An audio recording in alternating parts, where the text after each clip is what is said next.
Hey everybody, how's it going? Well, I recently picked up the new Remington RM380. Um, Took it outside, put 100 rounds through it, and I thought I'd do a comparison between the Remington and the Smith & Wesson Bodyguard 380. So let's talk about price. I picked this Remington up for $350. I got it from Academy Sports. Other local dealers were asking anywhere between $370 and $390 for this pistol. My M&P Bodyguard, I purchased it also for $350. So I got both pistols at the same price. Okay, I took this out and put 100 rounds through it. Reliability, I think it's going to be just as reliable as my Smith & Wesson. Let's do size comparison. The Remington is going to be a little bit bigger than the Smith & Wesson. It's just a hair, oops, it's a hair taller, not by much. It is a hair longer, but not by much. And of course, it's thicker. The Remington is thicker. I do like the thickness on the Remington. It gives me a little more to grasp, especially if you have big hands. So I do like that. Features.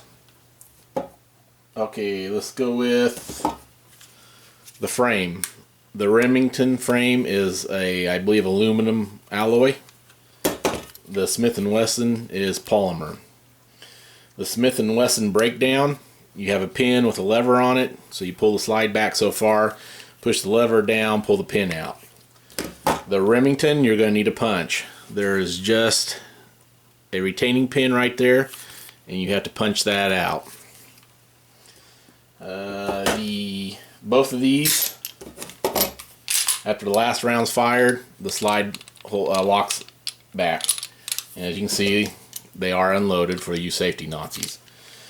So both of them have the slide locks. Pull the mag out. The M&P, a little easier to get to that release. Not as easy on the Remington as it is on the Smith & Wesson. The Smith & Wesson has a manual safety, and I don't care for that, especially in a personal defense pistol. So I always leave the safety off, and it does stay in the off position. It has never moved on me. The Remington, no manual safety, so I do like that. Sights. The Remington has fixed sights. They're not adjustable. See if you can see that. Yeah, kind of hard. That's the sights on the Remington. The Smith & Wesson has adjustable sights, but I have not messed with them. They're where they were at when they came out of the factory. So there's the sights on the Smith & Wesson. There is a loaded chamber indicator on both pistols. I don't know if you'll build this window right here and right here. The window on the Smith & Wesson is bigger than the window on the Remington, so it's easier to see the case in the Smith & Wesson than it is on the Remington. Trigger.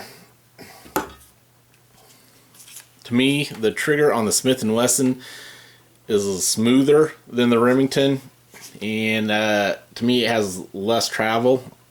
To me it does. Here's the trigger on the Smith & Wesson.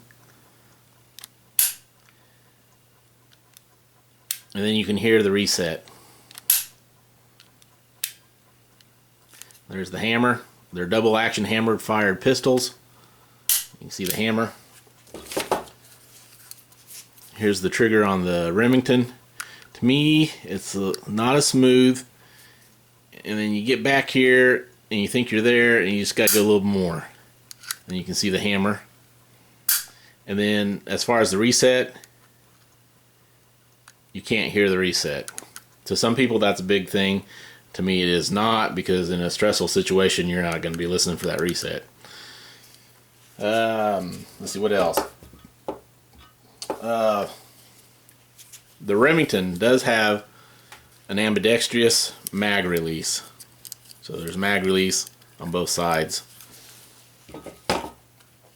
And Smith & Wesson does not. Let's see.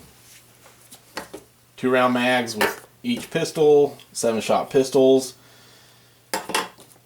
I have put 100 rounds through the Remington, no problems whatsoever, so I believe it's going to be a reliable pistol. Just as reliable as the Smith & Wesson. I only use full metal jacket, and that's a different topic. But that's all I use in my 380s. I don't use hollow points, just full metal jacket. So, I took both pistols out today and put 24 rounds through each pistol. And I was 7 yards away from the target. And I didn't take my time. I just drew, got somewhat of a sight picture, and fired.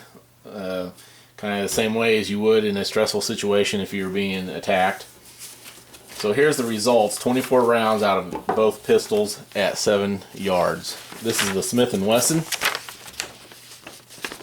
Not too bad. Like I said, I wasn't taking my time. I was just getting somewhat of a sight picture and pulling the trigger. So at 7 yards, you're definitely going to hit your target, no problem. I even got some in the bullseye. Okay, the Remington. 7 yards, 24 rounds. As you can see, it's shooting to the right. It's high and to the right. Now, I don't have the capability of adjusting the sights on the Remington. So, the further I get away from my target, that's going to probably adjust more, drift more to the right. So, I don't know if it's because of the trigger or if the gun is actually shooting to the right. I'll play with it some more. Hopefully that trigger might loosen up, smooth out some, but through 100 rounds, this is how she's shooting. Both pistols are reliable. Both pistols cost the same. They have familiar features, but if I had to pick between the two,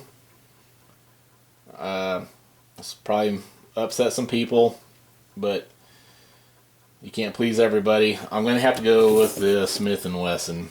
I think you get a little better pistol for your money with the Smith & Wesson. Don't get me wrong, I never met a gun I didn't like. There's just some that I like better than others. And for me, the results I got between the two, the Smith & Wesson would be my preference over the Remington. Remington's not a bad little gun, but I'm going to have to go with the Smith & Wesson. Sorry, folks. Don't send me hate mail. God knows I get a lot of that. People are just so touchy nowadays. But anyways, I hope this helped. If not, sorry I wasted your time. Take care. Safe shooting.